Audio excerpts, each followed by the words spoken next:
Haleluya, selamat pagi Bapak Ibu Saudara kekasih di dalam nama Tuhan Yesus Kristus. Kembali lagi dalam program GPD Villa Melati Mas Menyapa. Puji Tuhan, bersyukur untuk kebaikan Tuhan karena tidak terasa ada begitu banyak pertolongan Tuhan, kasih Tuhan yang sudah kita rasakan di dalam kehidupan kita hingga sampai saat ini. Tema yang mau saya bawakan bagi kita semua di pagi hari ini ialah selalu bersuka cita. Filipi 4 ayat 4. Di sana dikatakan, bersukacitalah senantiasa dalam Tuhan, sekali lagi kukatakan bersukacitalah. Ayat ini adalah penyampaian Rasul Paulus kepada semua jemaat, kepada semua pelayan yang ada di Filipi, di mana supaya mereka tetap bersukacita dan saling mengasihi satu sama lain. Paulus mengatakan bersukacita kepada orang-orang yang ada di Filipi karena Paulus melihat bahwa orang-orang yang ada di Filipi mulai mengalami keputusasaan. Manusia cenderung putus asa, merasa jenuh dan tidak ada bersemangat lagi. Tidak bersemangat bekerja, tidak semangat untuk melayani, bahkan tidak semangat untuk beribadah. Karena pada dasarnya manusia ada titik di mana mereka fase jenuh. Namun sesungguhnya dampak dari ketidaksemangatan ialah kekhawatiran. Filipi 4 ayat 6 mengatakan, janganlah hendaknya kamu khawatir tentang apapun juga, tetapi nyatakanlah segala hal keinginanmu kepada Allah dalam doa dan permohonan dengan ucapan syukur. Kebanyakan kita belum menjalani pekerjaan, tetapi kita sudah bertanya berapa gaji, tapi sesungguhnya dalam pekerjaan itu gaji itu bukan tentang membuat kita sukses, tapi bagaimana kita bisa nyaman dan mampu mengerjakan pekerjaan itu dengan baik.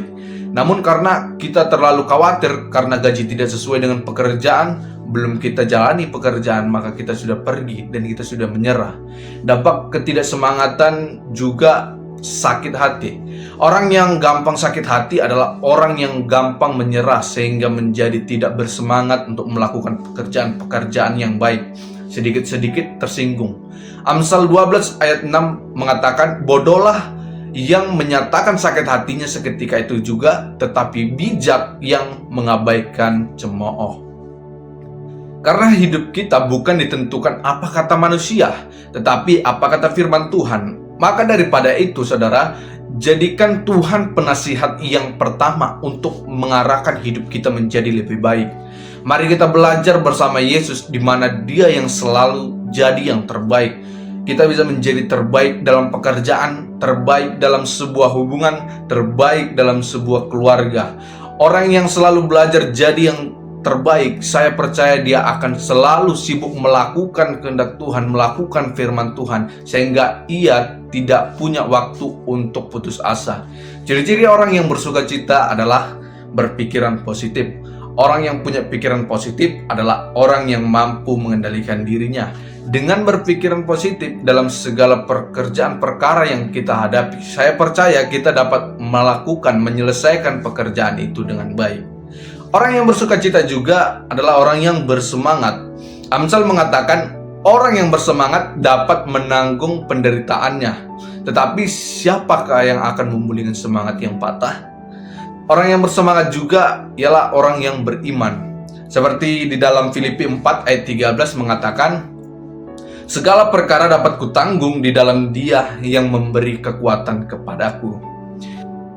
Imanmu menentukan kelasmu. Mengapa demikian saya katakan seperti itu?